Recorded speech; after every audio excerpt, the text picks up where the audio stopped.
Sir honourable minister.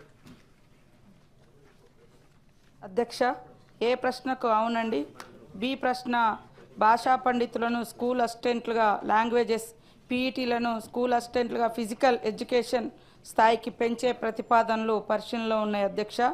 C ప్రశ్న అవునండి, ప్రభుత్వం గిరిజన సంక్షేమ శాఖ విద్యా 1 GOMS నెంబర్ 56/17/2023 ద్వారా 50 గిరిజన సంక్షేమ హాస్టళ్లను ఆశ్రమ ప్రాథమిక పాఠశాలలుగా మార్చబడి అట్టి హాస్టళ్ల ప్రాంగణంలోనే నడపబడుతున్నాయి అధ్యక్ష. అట్టి మార్చబడినటువంటి 50 పాఠశాలలో ప్రస్తుతం ITDA భద్రాచలం పరిధిలో 13 మరియు A2 నాగారం పరిధిలో 12 గలవు అధ్యక్ష. డి అండ్ ఈ ప్రశ్న అవునండి, గిరిజన సంక్షేమ ఆశ్రమ పాఠశాలలో 1085 టీచర్ పదవులు మంజూరు కోసం ప్రతిపాదనలు పరిశీలనలో ఉన్నాయి అధ్యక్ష. గిరిజన విద్యార్థులకు నాణ్యమైన విద్యను సమకూర్చాలన్నటువంటి ఉద్దేశంతో ఆశ్రమ పాఠశాలలుగా మారినటువంటి హాస్టల్స్తో పాటు గిరిజన సంక్షేమ ఆశ్రమ పాఠశాలలో తరగతులను నిర్వహించడానికి 339 అకాడమిక్ ఇన్స్ట్రక్టర్లు, అదేవిధంగా 2106 CRT టీచర్లను ప్రభుత్వము అనుమతించింది. చాలా ముఖ్యమైనటువంటి అంశం మీద మాట్లాడేటటువంటి అవకాశం ఇచ్చినటువంటి మీకు, అట్లానే బీఆర్ఎస్ పార్టీ నాయకులు గౌరవనీయులు కేసీఆర్ గారికి అన్నిటికన్నా ఎక్కువ నా మనసుకు చాలా దగ్గరైనటువంటి అంశం అధ్యక్ష. చాలా క్లోజ్గా బీసీ సంఘ నాయకులతోని, అన్నదమ్ములతోని, అక్క చెల్లెలతోని కలిసి పనిచేస్తున్నటువంటి వ్యక్తిగా, ఈ బిల్లు ఈ అసెంబ్లీకి రావాలని చెప్పి పోరాటం చేసినటువంటి వ్యక్తిగా నాకు పర్సనల్గా ఇది చాలా సంతోషకరమైనటువంటి విషయం అధ్యక్ష. నిన్న అసెంబ్లీలో పాస్ అవ్వడం, ఇవాళ కౌన్సిల్కి రావడం. అయితే at the same time I want to express my displeasure అధ్యక్ష. అసెంబ్లీలో ఒక రోజంతా చర్చ పెట్టారు, వాస్తవానికి ఒక రోజు కూడా తక్కువనే. కౌన్సిల్లో ఇంకా డెప్త్గా చర్చ జరగాల్సినటువంటి సీరియస్ అంశం అధ్యక్ష. సరే, వాళ్ళు చెప్పినట్టు 46% మంది ఉన్నా కూడా ఈ 46% కోసం చాలా సీరియస్గా చర్చ జరగాలి. కనీసం ఒక రోజున్నర చర్చ జరగాలి అధ్యక్ష. కాకపోతే 2 గంటలలో బీసీ బిల్లు, 2 గంటలలో ఎస్సీ బిల్లు అని చెప్పి ఏదో అనిపించేద్దాం అనుకుంటే అది ప్రజలు కూడా గమనిస్తారు అధ్యక్ష. గవర్నమెంట్ ఈ ఇష్యూని సీరియస్గా తీసుకోవాలి. నేను డే 1 కూడా తమరితో రిక్వెస్ట్ చేశాను, కౌన్సిల్ ఎక్కువ రోజులు నడపాలి అని చెప్పి. ఎందుకంటే పెద్దల సభ అని పేరు కనడం, చర్చ దగ్గరికి వచ్చేటప్పటికి 2 నిమిషాలు మాట్లాడండి, 1 నిమిషం మాట్లాడండి అనడం మాత్రం ఈ ఇష్యూలో, పర్టికులర్ బీసీసీ ఇష్యూస్లో ఇది తప్పు అధ్యక్ష. ఎక్కువసేపు చర్చ జరగాల్సినటువంటి అవసరం ఉన్నది. రెండవది అధ్యక్ష, మనం అవునన్నా కాదన్నా మన దేశంలో కులం అనేటటువంటిది ఒక వాస్తవం అధ్యక్ష. కులం పేరు మీద డిస్క్రిమినేషన్ జరగడం, కులం పేరు మీద అవమానాలు జరగడం, అది గత చరిత్రలో జరుగుతూ వస్తుంది. అద్భుతమైన దేశం అధ్యక్ష భారతదేశం. కాకపోతే మన భారతదేశ సంస్కృతిలో ఉన్న ఒకే ఒక చీకటి కోణం కులం అధ్యక్ష. దాన్ని ఎవరం కాదనిలేం.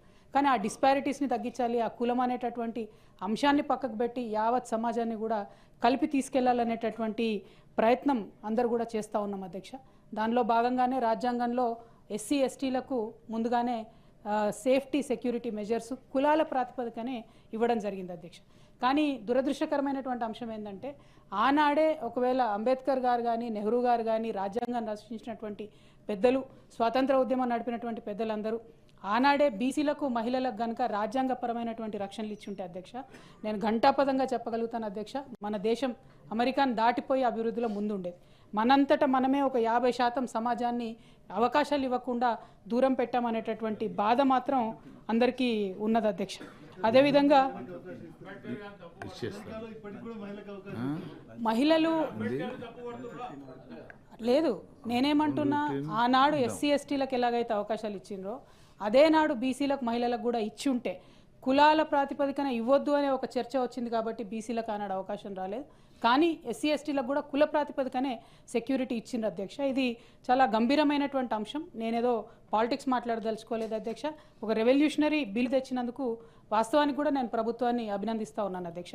ఎందుకంటే ఇట్లాంటి బిల్లు తెచ్చినప్పుడు బాధ్యత ఎక్కువ ఉండాలి. ఇంకా అదే నేను అడుగుతా ఉన్నా, ఇంకా సీరియస్నెస్ ఎక్కువ ఉండాలని నేను అడుగుతా ఉన్నాను తప్ప ఇంకోటి లేదు అధ్యక్ష. అయితే సంపూర్ణ స్వరాజ్యం ఎప్పుడు సాధ్యమవుతుంది అంటే, నేను చెప్పేది బీసీ, ఎస్సీ, ఎస్టీ మహిళలందరికీ కూడా అవకాశం ఉన్నప్పుడే సంపూర్ణ స్వరాజ్యం సాధ్యమవుతుంది అధ్యక్ష. అధ్యక్ష, మన దేశంలో గొప్ప గొప్ప మనుషులు, ఛత్రపతి శివాజీ లాంటి వాళ్ళు, సాహు మహారాజ్ లాంటి వాళ్ళు, పెరియార్ గారు, నారాయణ గురు గారు, మన రాష్ట్రంలో అధ్యక్ష సర్దార్ సర్వాయి పాపన్న గౌడ్ గారు, పండుగ సాయన్న ముదిరాజు గారు, చాకలి ఐలమ్మ గారు, దొడ్డి కొమరయ్య కుర్మ గారు, అట్లా వీళ్ళందరి పోరాట గాథలు, వీర చరిత్రలు, అద్భుతమైనటువంటి అంశాలు ఉన్నాయి అధ్యక్ష. ఇవన్నీ ఇంతమంది త్యాగదనులు, ఇంతమంది పోరాట వీరులు ఉన్నటువంటి సందర్భంలో కూడా అధ్యక్ష అందాల్సినటువంటి అవకాశాలు మాత్రం అందలేదన్నది వాస్తవం అధ్యక్ష. అది ఏ ఇండిసెస్ తీసుకోండి, ఇవాళ కేంద్ర ప్రభుత్వంలో ఉన్నటువంటి ఉద్యోగుల సంఖ్య తీసుకుంటే అధ్యక్ష మనకు రిజర్వేషన్ ఎప్పుడో వచ్చింది, కానీ ఇప్పటికి కూడా 23% బీసీలు కేంద్ర ప్రభుత్వ ఉద్యోగుల్లో దాటలేదు అధ్యక్ష. అదేవిధంగా మన యూపీఎస్సీలో జరిగేటటువంటి రిక్రూట్మెంట్లో కూడా వాస్తవానికి రిజర్వేషన్ 27% ఉంటుంది కానీ అధ్యక్ష అన్ఫార్చునేట్లీ 7 to 8% కూడా బీసీలు యూపీఎస్సీలో రాలేనటువంటి పరిస్థితి ఉంది అధ్యక్ష. మరి ఒకవేళ గ్లోబల్ ర్యాంకింగ్స్ చూసుకుంటే అధ్యక్ష 194 దేశాల జాబితాలో మన భారతదేశం 144వ స్థానంలో ఉంది అధ్యక్ష, అంటే తలసరి ఆదాయం విషయంలో. కానీ దేశ తలసరి ఆదాయం వర్సెస్ బీసీల తలసరి ఆదాయం చూసుకున్నట్లయితే అధ్యక్ష అసలు $2,500 పర్ హెడ్ మనది కంట్రీలో ఉంటే బీసీలకు ఉండేటటువంటి పర్ క్యాపిటల్ ఇన్కమ్ అధ్యక్ష $500 కూడా లేదు. అంటే అసమానతలు, ఇందాక అన్న ఏవిఎన్ రెడ్డి గారు అద్భుతంగా మాట్లాడారన్న, అసమానతలు మన దేశంలో ఎట్లా ఉన్నాయనేటటువంటి అంశం. మరి దీనికి కారణం ఎట్లా అధ్యక్ష? మన దేశంలో సంపదను చూసినట్టయితే 50% జనాభా ఉన్న బీసీల దగ్గర కేవలం 15% మాత్రమే సంపద ఉంది అధ్యక్ష. ఎందుకు వచ్చింది ఈ అసమానతలు అని అంటే డెఫినెట్గా ప్రపంచీకరణ జరిగింది అధ్యక్ష, పారిశ్రామికీకరణ జరిగింది, సాంకేతిక పురోభివృద్ధి జరిగింది. అయితే ఈ బీసీ అని కాన్సెప్ట్ మనం లూజ్గా వాడుతున్నాం, కానీ ఈ బీసీలలో భిన్న వృత్తుల సమాహారం ఉన్నటువంటి వ్యక్తులు ఉంటారు అధ్యక్ష. ఒకటే టైప్ వ్యక్తులు ఉన్నారు, అన్ని వృత్తులు చేసినటువంటి వాళ్ళందరూ ఉంటారు. కాబట్టి ఎప్పుడైతే ప్రపంచీకరణ జరిగిందో, ఎప్పుడైతే పారిశ్రామికీకరణ జరిగిందో, ఇండస్ట్రియలైజేషన్ జరిగిందో అధ్యక్ష, ఎప్పుడైతే సాంకేతిక పురోభివృద్ధి జరిగిందో అప్పుడు శ్రమ, పెట్టుబడి, ఉత్పత్తి ఇవి ప్రధానంగా జరిగి గ్రామాల్లో ఉన్నటువంటి సాంప్రదాయ వృత్తులన్నీ పోయి అందరు కూడా పట్టణాలకు వలసలు వచ్చేటటువంటి పరిస్థితి వచ్చింది. నిన్న కూడా ఇక్కడ సోదరులు ఒకరు మాట్లాడుకుంటూ మరి విశ్వకర్మలకు భయంకరమైన పరిస్థితి ఉంది, చాలా పెద్ద ఎత్తున ఇండస్ట్రీస్ వచ్చినాయి, షాప్స్ వచ్చినాయి, ఇప్పుడు వాళ్ళకి లేవని చెప్పి. సో ఏవైతే ట్రెడిషనల్ ఆదాయ వనరులు ఉంటాయో అధ్యక్ష అవన్నీ కూడా కోల్పోయినటువంటి పరిస్థితి అధ్యక్ష. మరి ఈ సందర్భంలో చూసుకుంటే మరి మనము భారత ప్రభుత్వం కావచ్చు, రాష్ట్ర ప్రభుత్వం కావచ్చు, మరి వీళ్ళకి ఎంతవరకు లోన్స్ ఇచ్చినాం, ఎంతవరకు ఫైనాన్షియల్గా ఎంపవర్ చేసినామంటే నిజంగా మహేష్ గౌడ్ అన్న చెప్పినట్టు అన్ని పార్టీలు అన్ని సార్లు కూడా అన్యాయమే జరిగింది అధ్యక్ష. ఎందుకు అన్యాయం జరిగింది అని అంటే నేను బలంగా నమ్మేటటువంటి విషయం, ఇండివిజువల్గా ఒక వ్యక్తి, ఒక సమూహం అనేది ఎదగడం అనేది డెమోక్రటిక్ కంట్రీస్లో కష్టమవుతుంది అధ్యక్ష. Until and unless constitutional protection ఉంటే తప్పితే అది సాధ్యం కాదు. బీసీలకు కాన్స్టిట్యూషనల్ ప్రొటెక్షన్ లేకపోవడం, మా మహిళలకు కాన్స్టిట్యూషనల్ ప్రొటెక్షన్ లేకపోవడం వల్లనే ఈ విస్మరణ అన్నది జరిగిందని చెప్పి నేను బలంగా నమ్ముతా ఉన్నాను అధ్యక్ష. మరి ఇవాళ జరగాల్సింది అదే, కాన్స్టిట్యూషనల్ ప్రొటెక్షన్ రావాలి అధ్యక్ష. ఎందుకంటే బాబాసాహెబ్ అంబేద్కర్ గారు ఒక మాట చెప్తారు అధ్యక్ష, ప్రజాస్వామ్యంలో రాజకీయ అధికారమే అన్ని సమస్యలకు పరిష్కారం అని చెప్తారు అధ్యక్ష. అది ఎవరికన్నా కావచ్చు, జిస్కి లాఠీ ఉస్కి బేస్ అంటారు అధ్యక్ష. ఎవరి దగ్గర అధికారం ఉంటే వాళ్ళ సమూహాలకు ఎక్కువ లాభం జరుగుతుంది, అందులో అనుమానం ఏం లేదు. కాబట్టి ఇప్పుడు తరుణం వచ్చింది అధ్యక్ష. ఇవాళ బీసీలందరూ కూడా ఒక మాట అడుగుతూ ఉన్నారు, మాకు ఆత్మగౌరవం కావాలి, మాకు అధికారం కావాలి, మాకు ఆర్థికంగా స్వతంత్రం కావాలి. ఈ 3 అంశాలను కూడా ముందుకు తీసుకొని అందరు కూడా పోరాటం చేస్తున్నారు అధ్యక్ష. మరి బీసీల యొక్క చాలా బాధాకరమైన పరిస్థితి, ఎస్సీల బాధాకరమైన పరిస్థితి, ఓవరాల్గా దేశంలో ఉన్న పేదరికాన్ని చూసి మా జగిత్యాల కవి అధ్యక్ష అలిశెట్టి ప్రభాకర్ అని ఒక మాట అంటాడంటే యాప్ట్గా సరిపోతుంది అనమాట ఈ అంశానికి.